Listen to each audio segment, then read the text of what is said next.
आपल्याला माहिती आहे की मोठ्या प्रमाणामध्ये हवेचं प्रदूषण दूर करण्याच्या दृष्टीने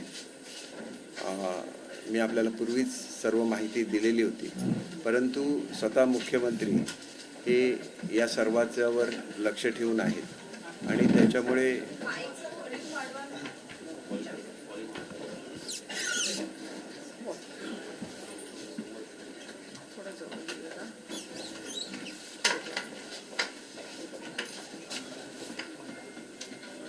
त्यामुळे आम्ही लवकरात लवकर प्रदूषण कमी करण्यावर मध्ये यशस्वी होऊ याची मला खात्री आहे. सध्या नुसते फॉगिंग गन सुरू झालेले आहेत. उरलेल्या ज्या 5 टेक्नॉलॉजीज आहेत याचं सुद्धा इम्प्लिमेंटेशन लवकरच सुरू होईल. आणि आपण बघितलेलं आहे की ज्या ठिकाणी जे एजन्सीज आहेत ज्यांनी उल्लंघन केलेलं आहे त्यांच्यावर सुद्धा कारवाईला सुरुवात झालेली आहे. याचा अर्थ स्पष्ट आहे की कुठल्याही परिस्थितीमध्ये हवेचं प्रदूषण कमी करून मुंबईकरांना चांगली हवा देण्यासाठी आम्ही कटिबद्ध आहोत. 5 तारीखला माझी शाळा सुंदर शाळा या अभियानाची सुरुवात ही आदरणीय मुख्यमंत्री महोदय करतायत आणि शिक्षण क्षेत्रामध्ये महाराष्ट्राला पहिल्या क्रमांकावर नेण्यासाठी संपूर्ण सरकार कटिबद्ध आहे. याच्यामध्ये आम्ही जे वेगवेगळे उपक्रम महाराष्ट्रासाठी राबवतोय त्याच्यामध्ये येत्या वर्षापासून कृषी हा विषय जरा कमी करा आवाज. कृषी हा विषय अभ्यासक्रमामध्ये त्याचा समावेश होणार आहे आणि त्याच्यामुळे येत्या शैक्षणिक वर्षापासून याची सुरुवात होणार आहे. त्याच्यानंतर मुलांमध्ये वाचनाची आवड वाढावी म्हणून ज्याप्रमाणे रीड मुंबई हे अभियान सुरू केलं आहे तसंच संपूर्ण महाराष्ट्रासाठीच्या अभियानाची सुरुवात ही सुद्धा आदरणीय मुख्यमंत्री महोदयांच्या हस्ते त्या ठिकाणी होणार आहे. आणि त्याच्यानंतर महाराष्ट्राचा क्रमांक हा सर्व बाबतीत म्हणजे शिक्षणाच्या बाबतीत, शिकवण्याच्या बाबतीत, विद्यार्थ्यांच्या हुशारच्या बाबतीत पुढे असतो, परंतु ग्रामीण भागामधलं जे इन्फ्रास्ट्रक्चर आहे हे आमच्या शाळांची संख्या खूप जास्त असल्यामुळे त्याला मर्यादा येतात जिल्हा परिषदेला. आणि म्हणून आम्ही ॲडॉप्टर स्कूल म्हणजे दत्तक शाळांची एक योजना सुरू केलेली आहे ज्याच्यामधून हे संपूर्ण इन्फ्रास्ट्रक्चर हे दुरुस्त केलं जाईल. आणि अशा अनेक योजना ज्या शिक्षण विभागासाठी आहेत त्याची सर्वांची एकाच वेळेला सुरुवात ही या ठिकाणी होणार आहे. दुसरी महत्त्वाची बाब म्हणजे आम्ही किचन गार्डन ही जी संकल्पना महाराष्ट्रामध्ये राबवतोय त्या मुंबईमध्ये ती यशस्वी झालेली आहे, परंतु मुंबईतल्या सर्व शाळांमध्ये किचन गार्डन करण्यासाठी जिल्हा नियोजन मंडळातून पैसे उपलब्ध करून दिलेले आहेत. आपण माहीम कोळीवाड्याचं उद्घाटन केलेलं असलं तरी मी तुम्हाला पूर्वीच विनंती केलेली होती की आपल्याला एकदा तिथं जायचं आहे, कारण अजून लोकांना माहिती नाही की या ठिकाणी फूड कोर्ट सुरू झालेलं आहे आणि त्याच्यामुळे आपल्याला एक तारीख ठरवायला लागेल आणि ज्या दिवशी आपल्याला सगळ्यांनाच तिथं जायला लागेल आपल्या कोळी भगिनींना त्या ठिकाणी प्रोत्साहन देण्यासाठी. आणि लवकरच वरळीमध्ये 2 ठिकाणी आपण कोळी महिलांसाठी हा उपक्रम सुरू करतोय. खरं तर आपण एकाच ठिकाणी आपली तयारी झालेली आहे, परंतु काल माझ्याकडे कोळीवाड्याचं शिष्टमंडळ आलेलं होतं आणि त्यांनी मागणी केली की आपण ज्या ठिकाणी आता फूड कोर्ट केले ते 1.5 किलोमीटर आतमध्ये आहे आणि त्याच्याचबरोबर आमच्या गाड्या येऊन बरीच वर्ष झाली आहेत, बरेच दिवस झालेत, म्हणजे काही महिने झाले. त्या गाड्यांची सुरुवात करायची होती पण आम्ही गाड्या आणणार म्हटल्यानंतर वर्षानुवर्ष ज्यांना आठवण झालेली नव्हती की वरळीच्या लोकांना किती चालायला लागतं. त्यांनी 1 बॅटरी ऑपरेटेड गाडी आणलेली आहे, परंतु आमच्या 4 बॅटरी ऑपरेटेड गाड्या या सातत्याने पर्यटक आणि जे सिनियर सिटीजन आहेत त्यांच्यासाठी त्या कायम सर्व्हिस ती चालू राहील.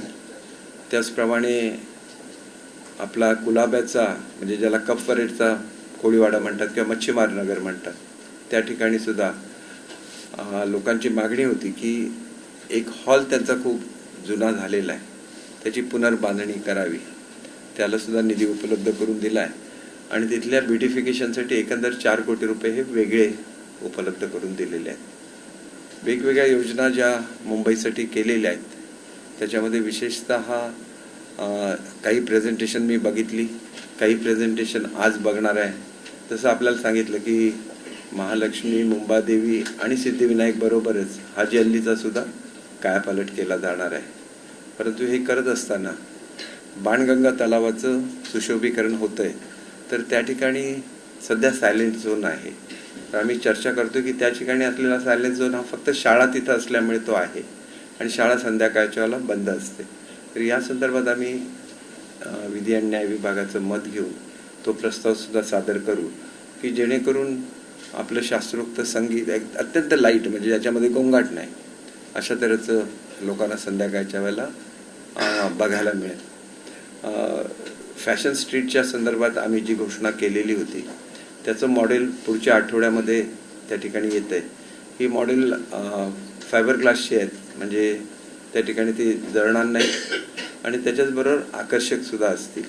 अशा स्वरूपाचं फॅशन स्ट्रीटचं आपण मी घोषणा केल्याप्रमाणे आम्हाला एकंदर 4 गाड्या ह्या BSTने डबल डेकर दिलेल्या आहेत, ज्या JJ ब्रिजच्या इथं आपण जर आर्ट गॅलरीच्या खूप मोठी समस्या ही मुंबईमध्ये आहे. आपली जहांगीर आर्ट गॅलरीमध्ये 2-2 वर्षाचं वेटिंग असतं. तर या डबल डेकर बसमध्ये आर्ट गॅलरीज, त्याच्यानंतर लायब्ररीज वगैरे अशा तऱ्हेच्या काही मध्ये रेस्टॉरंट, JJ ब्रिज हे अत्यंत कंजेस्टेड एरियामध्ये आहे आणि तिथं इतर डेव्हलपमेंट करायला खूप कमी स्कोप आहे. त्याच्यामुळे हे जर झालं तर त्या ठिकाणी लाईव्हलीनेस त्यालासुद्धा मोठ्या प्रमाणात येऊ शकेल. अनेक जी उद्यानं आहेत, मी हल्ली सर्व मार्केटना भेटी द्यायला सुरुवात केलेल्या आहेत आणि ह्या मार्केटच्या नूतनीकरणाचे कार्यक्रम हा आता मोठ्या प्रमाणामध्ये राबवला जाणार आहे. त्याच्यामध्ये आम्ही सिटी लाईट मार्केटपासून सुरुवात करतो आहे. त्याच्यानंतर फुल मार्केट जे आहे, मीनाताई ठाकरे, मातोश्री मीनाताई ठाकरे फुल मार्केट, आणि त्याच्या शेजारी असलेल्या फिश मार्केटच्या संदर्भात सुद्धा काही समस्या आहेत. त्याच्यानंतर आगार बाजारचं मार्केट आहे. आणि केवळ हेच नाही तर जे ज्या मार्केट्स आहेत मुंबईमधल्या त्या लोकांना सोयीनियुक्त असल्या पाहिजे असा एक धडक कार्यक्रम या वर्षामध्ये आम्ही घ्यायचा ठरवलेला आहे आणि त्याची सुरुवात ही सिटी लाईट मार्केटपासून होईल. त्याचा आराखडा मी मागवलेला आहे, परंतु त्याची हाईट थोडी कमी ठेवलेली होती. लोकांचं म्हणणं असं होतं, तिथं मी सर्व मच्छीमार लोकांशी बोललो, तिथल्या भाजी विक्रेत्यांशी बोललो, अधिक मोकळेपणा पाहिजे, अधिक एअर व्हेंटिलेशन पाहिजे. तर प्रत्येक मनुष्य हा मार्केटमध्ये जातच असतो, त्याच्यामुळे मार्केटची स्थिती सुधारणे हे सुद्धा आमचं प्राधान्य आहे आणि त्याची सुरुवात आम्ही मुंबईत करतोय. कारण अनेक वर्ष या मार्केटमध्ये आपण बघितलं तर नुसते एन्क्रोचमेंट्स असतात. काही नकाशे तयार करायला सांगितले आहेत, काही ठिकाणी आर्किटेक्टच्या अपॉइंटमेंट चालू आहे. अंडरग्राऊंड ॲक्वेरियमचा नकाशा सुरू झालेला होता, परंतु मी अशा सूचना दिलेल्या आहेत की ज्या ठिकाणी झाडं तोडायला लागत असतील तर थोडासा आराखड्यामध्ये बदल करा आणि अंडरग्राऊंड ॲक्वेरियम तयार करा.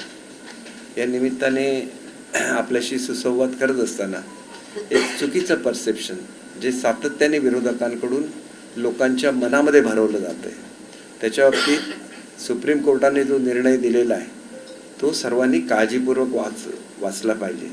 त्याच्यामध्ये पक्षाच्या संदर्भात कुठला पक्ष हा अधिकृत आहे याचा निर्णयसुद्धा विधान परिषदेच्या अध्यक्षांनी घ्यायचा आहे. अनेक लोक असं म्हणतात की त्यावेळेला त्याच्यामध्ये व्हीप कोणाचा याच्या संदर्भात काही निर्णय झालेला आहे, तर तो निर्णय आपण व्यवस्थित वाचून बघितला तर त्यावेळेला पक्षामध्ये फूट झालेल्याची मागणी ही केलेली नसल्यामुळे त्या मागणीवर अगोदर विचार व्हावा आणि नंतर कोणाचा व्हीप आहे, कोणाचा पक्ष आहे याच्याबाबतले निर्णय घ्यावे. अर्थात हे निर्णय सगळे कायद्याच्या निकषावर होतील, परंतु काही तज्ज्ञ मंडळी, आपण तर बघितले कधी सुप्रीम कोर्टावर मी बोलत नाही, त्याच्या बाबतीत भाष्य करत नाही, परंतु चुकीची माहिती विनाकारण जनतेच्या मनावर बिंबवण्याचा जो प्रयत्न केला जातोय तो योग्य नाही. जिथं जिथं ऑथॉरिटीज आहे, ज्यांनी न्याय द्यायचा आहे त्यांना मोकळ्या मनाने न्याय देता आला पाहिजे आणि वस्तुस्थिती ही जनतेला सुद्धा वेळच्या वेळी कळली पाहिजे. आणि त्याच्यामुळे या बाबतीत हे मी मुद्दाम सांगतो की प्रत्येकाने केअरफुली हे निर्णय वाचून बघितले पाहिजेत आणि ही सगळी जबाबदारी ही विधानसभेच्या अध्यक्षांवर सोपवलेली आहे, कारण तो त्यांचा घटनात्मक अधिकार आहे. आणि त्याच्यानंतर कोणाला वाटत असेल आपल्याला अन्याय झाला तर ते आणि पुढे जाऊ शकतात, सुप्रीम कोर्टामध्ये जाऊ शकतात किंवा हायकोर्टामध्ये जाऊ शकतात. परंतु अगोदरच काहीतरी विधानं करणं हे चुकीचं आहे असं मला वाटतं. आणि मग त्याच्यामधून जनतेचं मत चुकीचं होतं, असं कधी घडता कामा नये. दुसरी बाब अशी आहे की महाराष्ट्रामध्ये हे अत्यंत स्पष्टपणे मुख्यमंत्री महोदयांनी सांगितलेलं आहे की मराठा आरक्षण हे कायद्याच्या निकषावर ठरणारं स्वतंत्र आरक्षण सरकार देणार आहे. त्याच्यामध्ये सुप्रीम कोर्टामध्ये ज्या त्रुटी काढलेल्या होत्या की तुमची जी सर्वेची साईज छोटी आहे, तर आम्ही सगळ्या विभागांमध्ये एका वेळेला सर्वेला सुरुवात केलेली आहे. आपल्याला माहिती आहे की कुणबी प्रमाणपत्र जिथं द्यायची होती त्या ठिकाणी संशोधन होऊन ज्या ज्या ठिकाणी पुरावे प्राप्त झालेले आहेत त्या संदर्भातला पहिला अहवाल प्राप्त केलेला आहे.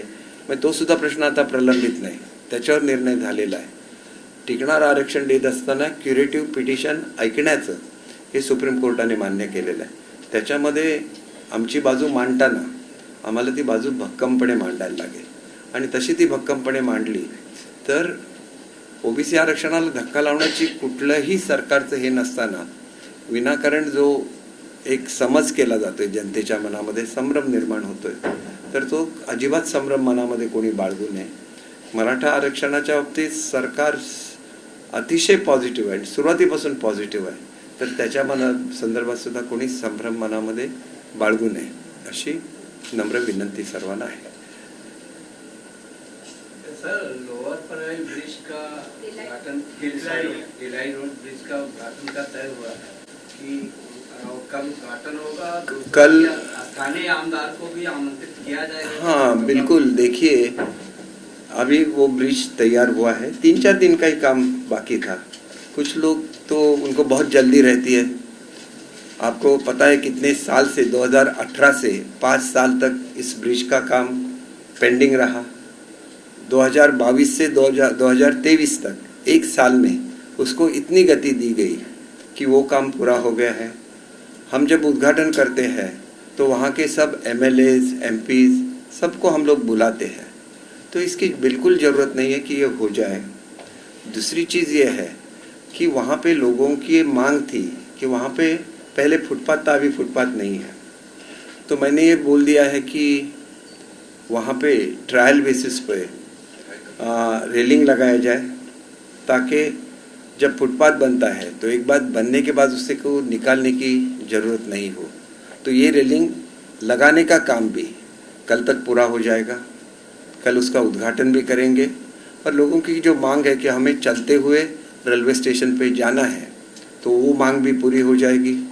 दूसरी चीज़ ये है कि वहाँ पे एस्केलेटर्स हम लोग बिठा रहे हैं ताकि लोग अच्छी तरह से स्टेशन पे जा सके और उसके बाद फुटपाथ पे चलने वालों की संख्या भी कम हो जाएगी. वहाँ पे कुछ BST की बसेस जाते हैं, उनको यू टर्न करके आना पड़ता है. इसके बारे में मैंने BST को बोला है. जो भी समस्याएं होती है हम लोग खुद उसमें देखते हैं. जैसे जीजानगर का प्रॉब्लम था, उसका मैंने मीटिंग ले लिया, वहाँ का काम चालू हो रहा है. वहाँ का जो पेंडिंग रेंट था लोगों का वो भी मिल रहा है.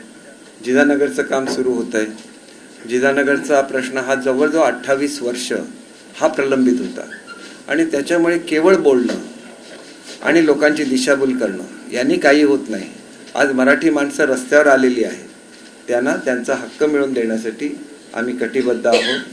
स्वतः मुख्यमंत्री महोदय जिजानगरच्या लोकांशी बोलले, मी स्वतः त्याच्या मीटिंग घेतल्या आणि त्यांना 100% न्याय दिला जाईल. सर, उन्होंने जो पहले जाके उद्घाटन कर दिया ब्रिज का, उस पर आपका क्या है? देखिए वो थोड़ा उनके एज का सवाल है. उनको बहुत चीज़ें उनको सही नहीं बताई जाती.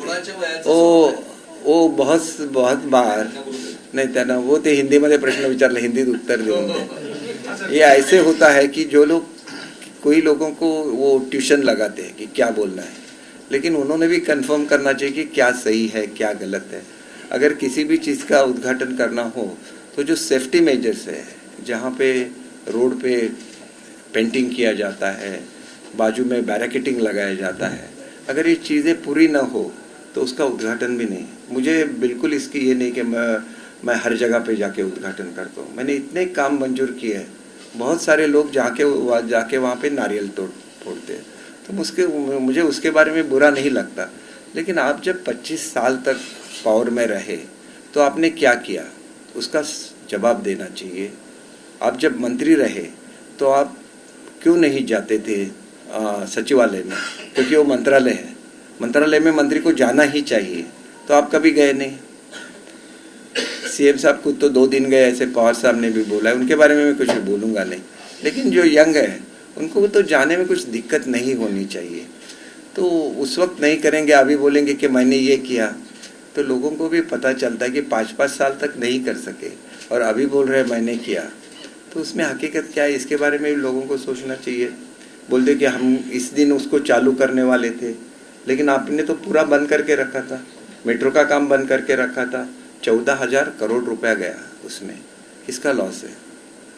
कभी भी ये जो एक्वेरियम रहता है जमीन के ऊपर नहीं रहता है, वो जो लैंड थी वर्ल्ड की, उसकी कॉस्ट है 1800 करोड़ रुपीज़। गरीबों के लिए पैसे की अहमियत रहती है, जो बड़े बड़े लोग रहते हैं उनको हजारों कोटी की भी कोई किंमत नहीं रहती। तो मला कोणावर टीका नाही करायची आहे।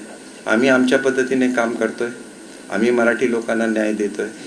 प्रत्येक ठिकाणी महिलांसाठी आम्ही केंद्र उभी करणार आहोत, ज्येष्ठ नागरिकांसाठी केंद्र उभी करणार आहोत। तो आमच्या कर्तव्याचा भाग आहे आणि आम्ही तो करणारच। मेट्रोचं काम लवकरच आम्ही पूर्ण करतोय, ट्रान्स हार्बर लिंकचं लवकरच उद्घाटन होतंय आणि हे सगळे प्रकल्प हे ज्याला फडणवीस साहेब अध्यक्ष होते त्यावेळेचे मुख्यमंत्री होते त्यावेळेचं हे सगळे प्रकल्प आहेत आणि त्याच्यामुळे ते वेळेत पूर्ण करून आपण दिलासा मुंबईच्या जनतेला दिला पाहिजे।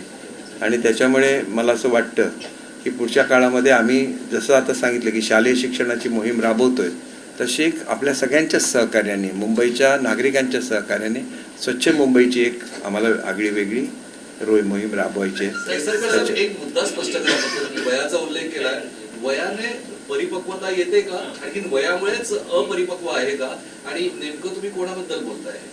नाही, मला कोणाबद्दलही बोलायचं नाही। ज्यांना नियम म्हणजे काय ते माहिती नसतं, लोकप्रतिनिधी म्हणजे काय ते माहिती नसतं, लोकप्रतिनिधींना बोलवणं हा त्यांचा अधिकार असतो आणि ते बोलवलं जातच। अनेक वेळेला निमंत्रण देऊन सुद्धा जे उद्घाटनाला येत नाहीत त्यांनी असे प्रकार करणं मी समजू शकतो। म्हणजे त्याच करी रोडचं उद्घाटन आमचा गणपती अडलाय असा ज्याला मला निरोप मिळाला, 1 मिनिटामध्ये स्वतःच्या प्रोटोकॉलचा कुठलाही विचार न करता तिथे येऊन मी नारळ वाढवला। कशासाठी? हे बघा, आपल्याला शेवटी मुंबईकरांसाठी काम करायचंय, कोणाची असुविधा नाही करायची।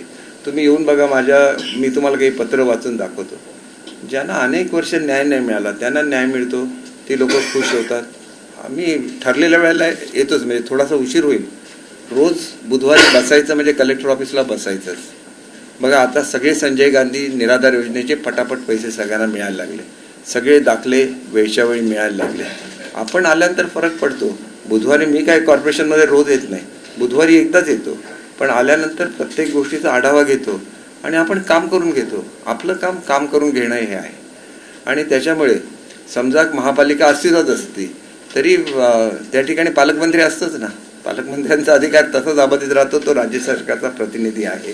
परंतु थोडीशी अधिकची जबाबदारी येते, कारण लोकप्रतिनिधी ज्या ठिकाणी नाही आहेत तिथे लोकांना न्याय मिळाला पाहिजे आणि त्याच्यासाठी आम्ही प्रत्येक ठिकाणी जात असतो, तो न्याय मिळवून देण्याचा प्रयत्न करत असतो आणि ह्या कामामध्ये कुठलाही खंड पडणार नाही। सर, जुना पेन्शन योजनेसंदर्भात राज्य कर्मचारी संघटनेने सांगितले की 14 डिसेंबर पर्यंत निर्णय घ्या, नाही तर बेमुदत आंदोलन करणार, आणि या संदर्भात सरकारने जी समिती स्थापन केली होती त्याची रिपोर्ट सादर झाली आहे, याबाबत काय म्हणाल? बघा, शेवटी रिपोर्ट जाहीर करणं आणि तो स्वीकारणं हा मुख्यमंत्र्यांचा आणि कॅबिनेटचा तो अधिकार असतो आणि सरकार नेहमीच पॉझिटिव्ह राहिलेलं आहे।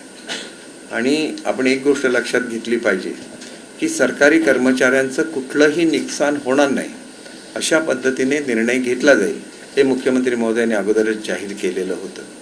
शेवटी राज्याचा आर्थिक परिस्थिती चांगली राखत आपल्याला सरकारी नोकरांना सुद्धा न्याय द्यायचा आहे आणि त्याच्यामुळे हा न्याय 100% दिला जाईल याची मला खात्री आहे. आणि त्याच्यामुळे निदान ते काय नेमका निर्णय घेतला जातो याच्यावर सुद्धा विचार केला गेला पाहिजे. अशी अनेक राज्य आहेत की ज्यांनी कुठलाही विचार न करता पेन्शनची स्कीमच बदलून टाकली आणि जो जमा पैसा होता तो सुद्धा ते खर्च करून टाकणार आहेत. उद्या ज्यावेळेला प्रत्यक्ष पेन्शन द्यायची वेळ येईल त्यावेळेला त्यांच्या तिजोरीमध्येच पैसा नसला तर ते त्याला सत्तेवर सुद्धा नसणार आहेत. त्याच्यामुळे असा विचार करण्यापेक्षा महाराष्ट्र एक असं राज्य आहे 30 तारीख म्हटलं तर 30 तारीखला पगार होतो, पेन्शन वेळेवर कर्मचाऱ्यांच्या अकाउंटला पोचते. ती परिस्थिती कायम राहिली पाहिजे. त्यांचं 1 रुपयाचं सुद्धा नुकसान होता कामा नये. त्याचबरोबर राज्याचं सुद्धा आर्थिक शिस्त ही व्यवस्थित राहिली पाहिजे. याच्यासाठी जी समिती नेमली आहे त्याच्यामध्ये सगळे ज्येष्ठ अधिकारी आहेत ज्यांनी महाराष्ट्राचा कारभार बघितलेला आहे. त्यांना आत्मीयता आहे आपल्या सरकारी कर्मचाऱ्यांच्याबद्दल आणि त्याच्यामुळे त्या कमिटीचा रिपोर्ट हा चांगला असेल याच्याबद्दल मला 100% खात्री आहे. सुनावणी दरम्यान प्रोसिडिंगमध्ये डॉक्टर बाबासाहेब आंबेडकर यांचा उल्लेख जो आहे तो टाळला गेल्याचा आरोप जो आहे ठाकरेंच्या शिवसेनेकडून केला जातोय, काय बोलाल यावर काय प्रतिक्रिया? एक गोष्ट अशी आहे बघा, त्यांना काही आरोप करायची सवय आहे. ज्या लोकांना सहानुभूतीवर बाळासाहेब कधीच जगले नाहीत. बाळासाहेबांचं वैशिष्ट्यच होतं की बाळासाहेब लढायचे, कधी सहानुभूतीसाठी कुठलंही स्टेटमेंटही त्यांनी दिलं नाही आणि ते केलंही नाही. आणि त्याच्यामुळे मला असं वाटतं की नेहमी काहीतरी बोलत राहायचं. बाळासाहेब सांगायचे की 80% समाजकारण आणि 20% राजकारण. कुठे आहे? 100% राजकारण आहे, 110% राजकारण आहे. सकाळी 9 वाजता जे राजकारण सुरू असतं ते रात्री 10 वाजेपर्यंत राजकारणच सुरू असतं. आम्ही हे करत नाही. मुख्यमंत्री किती तास काम करतात ते बघा. इथं तर प्रधानमंत्र्यांवर महाराष्ट्राकडे दुर्लक्ष केल्याचा आरोप करायचा, पण छत्रपतींचं नाव आणि छत्रपतींचा ध्वज हा नेव्हीच्या ध्वजावर आणण्याची कामगिरी ही आदरणीय मोदी साहेबांनी केली. आदरणीय मोदी साहेब 4 तारीखला सिंधुदुर्ग किल्ल्यावर येत आहेत की ज्या ठिकाणी नेव्हल डे हा पहिल्यांदा महाराजांनी बांधलेल्या किल्ल्यावर त्या शेजारी साजरा केला जाणार आहे. केवढी मोठी गोष्ट आहे महाराष्ट्रासाठी. आपण निगेटिव्ह तेवढं बोलत राहायचं, पॉझिटिव्ह बाजू सांगायचीच नाही. महाराष्ट्रामध्ये गुंतवणूक आणायची ठरवली आणि 1 ट्रिलियनने महाराष्ट्राची अर्थव्यवस्था वाढवायची ठरवली तरी टीका करायची. मुंबई तोडायला निघाली तर मुंबई एकट्या ह्याच्यावर आहे का? MMR रिजनमध्ये ही गुंतवणूक येणार आहे आणि MMR रिजन अविभाज्य भाग आहे महाराष्ट्राचा. कधी महाराष्ट्रापासून मुंबई तुटू शकत नाही. एवढं सुद्धा काहीही बोलत राहायचं, सातत्याने खोटं बोलत राहायचं आणि ह्याला गोबेल्स नीती म्हणतात. गोबेल्स नीती काय असते की तुम्ही 100 वेळा खोटं बोललं की लोकांना ते खरं वाटायला लागतं. तर ही गोबेल्स नीतीमधून कधीतरी बाहेर पडला पाहिजे. त्याच्यामध्ये शिकवणी ते मला ट्युशनचाच मला प्रॉब्लेम वाटतो. शिवाजी पार्कवर महेश राऊत यासह 4 जणांवर विनयभंगाचा गुन्हा दाखल झालेला आहे. म्हणजे संजय राऊत यांनी सुद्धा महेश सावंत यासह 4 जणांवर विनयभंगाचा गुन्हा आणि संजय राऊत यांनी बराच गंभीर आरोप केला आहे की म्हणजे की तिथे असलेल्या महिलांनी काय केलं, त्यांच्यावर तुम्ही कारवाई करणार का? सरकार सुद्धा बरेच प्रश्न उपस्थित केले. तुमच्यावर काय म्हणाल? एक गोष्ट अशी आहे की संजय राऊतजी जे काय बोलतात तसं त्यांनी पोलिसांमध्ये दिलं पाहिजे. तर व्हिडिओ शूटिंग असतं, कोणी कोणाचं विनयभंग केला असेल, मुद्दाम केला असेल असं मी म्हणत नाही, परंतु महिलांच्या संदर्भात रेटारेटी करणं, त्यांच्या अंगावर धावून जाणं हे सुद्धा चुकीचंच असतं. ही काय महाराष्ट्राची संस्कृती नाही आणि त्याच्यामुळे त्यांचं समर्थन करण्याचं काही कारण नाही. दुसरी गोष्ट अशी होती की आम्ही नेहमी संघर्ष टाळण्याचा प्रयत्न करतो. आम्ही आदल्या दिवशी जातो, ते दुसऱ्या दिवशी जातात. म्हणजे ज्या दिवशी स्मृतिदिन आहे त्या दिवशी जातात. हे तर ठरलेलं असतं. मग काय येऊन तुम्ही घोषणा केल्या? काय येऊन तिथे तुम्ही गोंधळ केला? का तुम्ही बाळासाहेबांचा अपमान केला? शेवटी बाळासाहेबांना नमन करण्यासाठी सर्वांनी गेलं पाहिजे आणि महाराष्ट्राच्या मुख्यमंत्र्यांनी तर गेलंच पाहिजे. आणि ते गेले असताना हा बहुमान आहे बाळासाहेबांचा. आणि मग तिथं सुद्धा तुम्हाला बाळासाहेब नाही त्याच्या पलीकडे जाऊन राजकारण करायचं आहे, तुमची मर्जी आहे. आम्हाला काही त्याच्याबद्दल बोलायचं नाही. राणा शंकर शेट यांचं वडिलांना स्मारक होतंय. हो. तर त्या समितीने त्या मदतीसाठी तुमच्याकडे मागणी केली. ह्याच्यासाठी मी 20 कोटी रुपयाचा प्रस्ताव हा मुख्यमंत्री महोदयांकडे दिलेला आहे. मी ज्यावेळेला बजेट ह्या खेपेला वाचलं गेलं त्याला अप्पर हाऊसमध्ये मी बजेट वाचलं होतं आणि त्याच्यामध्ये घोषणा केलेली होती की 2 स्मारकं मुंबईमध्ये होतील. त्याच्यापैकी एक नाना शंकर शेट यांचं स्मारक आहे आणि दुसरं कीर यांचं स्मारक आहे. तर यांचे दोघांचे जे कॉन्ट्रीब्युशन आहे मुंबईच्या जडणघडणीमध्ये भागोजी शेटकीर आणि नाना शंकर शेट हे खूप मोठं योगदान आहे आणि त्याच्यामुळे ही दोन्ही स्मारकं होण्यासाठी आम्ही कटिबद्ध आहोत. जी शंकरशेठ स्मारकासाठी जागा दिली आहे ती कॉर्पोरेशनने ऑलरेडी दिलेली असल्यामुळे त्यांना फक्त बांधकामाचे पैसे दिले जातील आणि भागोजी शेटकीर यांनी आज जी आपण संपूर्ण शिवाजी पार्कला सगळं बघता महापौर बंगल्यापासून ते तिथल्या स्मशानभूमीपासून सगळं ही सगळी भागोजी शेटकीरांची जागा होती. त्यांनी ती समाजासाठी दान दिली. अशा दानशूर व्यक्तीचं सुद्धा स्मारक हे मुंबईमध्ये झालं पाहिजे आणि ते आम्ही 100% करणार. त्यामध्ये सिंधुदुर्गचा सुद्धा समावेश नाही, अवश्य जावं त्यांनी. हे बघा, हे जर अगोदर सुचलं असतं तर हे सगळं घडलंच नसतं ना. साधं सगळ्यांना भेटत जरी राहिले असते तरी काहीच घडलं नसतं. हे काय असतं की उशिरा बूंद से गई हौद से नहीं आती असं म्हटलं जातं. तर त्याच्यामुळे आता त्यांनी हौदभर हे करत राहावं काम, मला काही म्हणणं नाही. त्यावेळेला छोटंसं जरी केलं असतं, छोटं प्रेम जरी कार्यकर्त्यांना दिलं असतं तरी चांगलं झालं असतं असं मला वाटतं. सर, जारांगे पाटील असं म्हणतात की मी एवढ्या सभा घेतोय, रात्रंदिवस धावपळ करतोय, मात्र सरकारने मला अजून देखील सुरक्षा पुरवलेली नाही, तर सरकार त्यांना सुरक्षा पुरवेल का? 100% त्यांनी मागणी केली तर अवश्य. आणि सरकारचं लक्षच असतं त्यांना कुठेही हात लावू नये म्हणून. त्यांना फक्त कळत नाही की आपल्या आजूबाजूला सगळी लोक आहेत सरकारची, हे त्यांच्या लक्षात येत नाही. कारण इतर लोकांना माहिती असतं की त्या प्रोटेक्शनची जबाबदारीच सरकारची असते. सरकार तिथं कधीही कमी पडणार नाही. परंतु आपली मागणी मान्य झाली असताना त्यांनी थोडी विश्रांतीची सुद्धा मला वाटतं. महापौर चषक सारख्या कोणत्याही मोठ्या स्पर्धा मुंबईमध्ये झालेल्या नाही. मी आजच महापौर चषकाचं माझ्याकडे अर्ज आलेला आहे. आजच्या मीटिंगमध्ये मी तो घेणार आहे. त्याच्यामुळे काळजी करू नका. महापौर चषक अगोदर येईल आणि नंतर आमचा महापौर सुद्धा इथं बसेल. सर, मुंबई के मलाड इलाके में बांग्लादेशियों को बसाया जाने का एक आरोप लगाया जा रहा है. लगातार सोनिया ने इस पर कहा है कि चेयरमैन और तत्कालीन महाविकास आघाड़ी सरकार ने ही ये किया था वोट बैंक की राजनीति के चलते. क्या पालक मंत्री होने के नाते इस पर कोई कार्रवाई होगी? देखिए, उपनगर के पालक मंत्री तो लोढ़ा जी है. मैं आपने जो चीज़ मेरे ध्यान में लाई है मैं उनको बोलूँगा. और कर मेरी एक दूसरी विनती भी है कि कल 2 प्रोग्राम है. एक अस्थि व्यंग जो वार्ड है उसके लिए लोढ़ा जी ने डोनेशन दिया था, तो उसका भी कल उद्घाटन है. और 6 बजे ब्रिज का भी उद्घाटन है. और ब्रिज का सिर्फ उद्घाटन नहीं, उसी वक्त फुटपाथ का काम भी चालू हो जाएगा.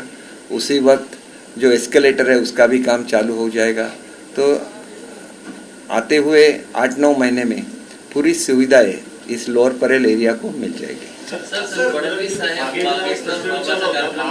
संदर्भात अजूनही गरिबांना जो निधी सुरू केलेला नाही, 1.5 वर्ष झालेले आहे, महापौर सह्या करायला बोलत नाही. मागे तो प्रश्न 1 महिन्यापूर्वी आपल्याला विचारला. मी आपली दिलगिरी व्यक्त करतो की आपण मला प्रश्न विचारला, परंतु माझ्या रुटीनमध्ये मी 50 मुद्द्यांवर हे घेतो. मी 51 मुद्दा हा घालेन आणि त्याच्यावर सुद्धा किती अर्ज आले, त्यांना काय झालेलं आहे. आणि समजा या ठिकाणी महापौर नसल्यामुळे ह्याला काय अडचण निर्माण होत असेल तर मुख्यमंत्री महोदयांकडे मीटिंग लावून आम्ही त्याच्यावर मार्ग काढू.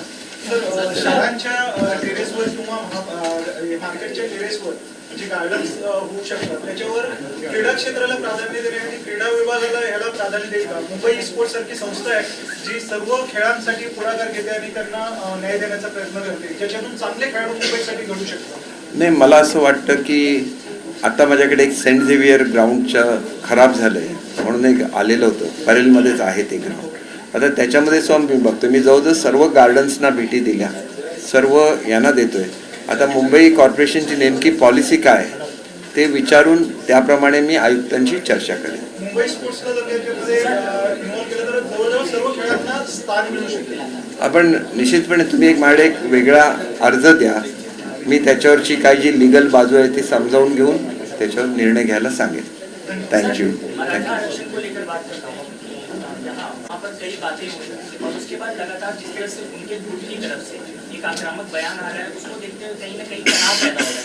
इस पर आप क्या कहेंगे? देखिए, मेरी तो एक विनती है, बहुत ही नम्रता से विनती है, या वो ओबीसी रहे चाहे मराठा कम्युनिटी रहे, सबको शांत रहना है, क्योंकि शांति यही महाराष्ट्र की संस्कृति है.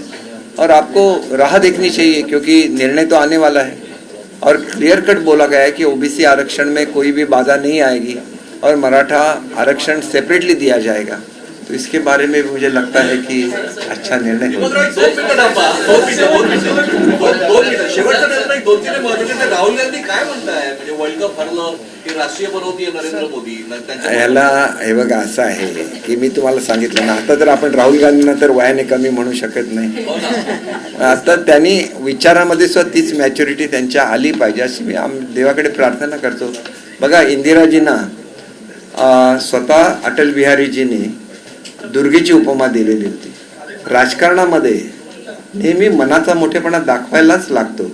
ज्या वेळेला इंडिया हरली त्यावेळेला खेळाडू नरेंद्र मोदीजींच्या खांद्यावर डोकं ठेवून त्यांचे अश्रू बाहेर आले. असे मजबूत खांदे असायला लागतात की ज्याच्यावर आपल्याला अश्रूला मोकळी वाट करून देता येतील, आणि हे त्यांच्या कधीही लक्षात येणार नाही. ज्यावेळेला पहिल्यांदा चंद्रयानची मोहीम फेल्युअर झाली त्यावेळेचे आपले जे इन्चार्ज होते ते सुद्धा नरेंद्र मोदीजींच्या खांद्यावर डोकं ठेवून रडले, परंतु त्यांनी चंद्रयान पुन्हा चंद्रावर उतरलं. तसेच आपले खेळाडू आपला पराक्रम पुन्हा एकदा दाखवून देतील एवढा धीर त्यांना पीएमनी दिलेला आहे. बागेश्वर बाबाच्या कार्यक्रमामध्ये फडणवीस जाणार आहेत सर.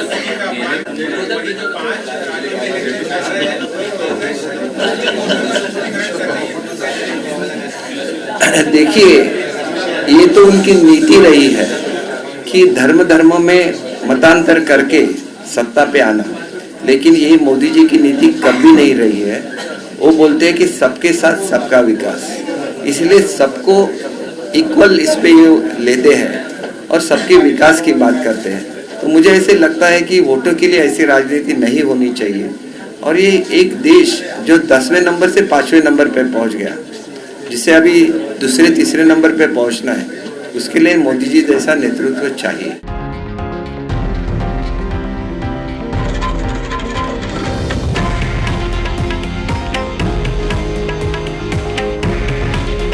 हे आहे देशातील नंबर 1 न्यूज नेटवर्क आणि आपण पाहत आहात TV9 मराठी.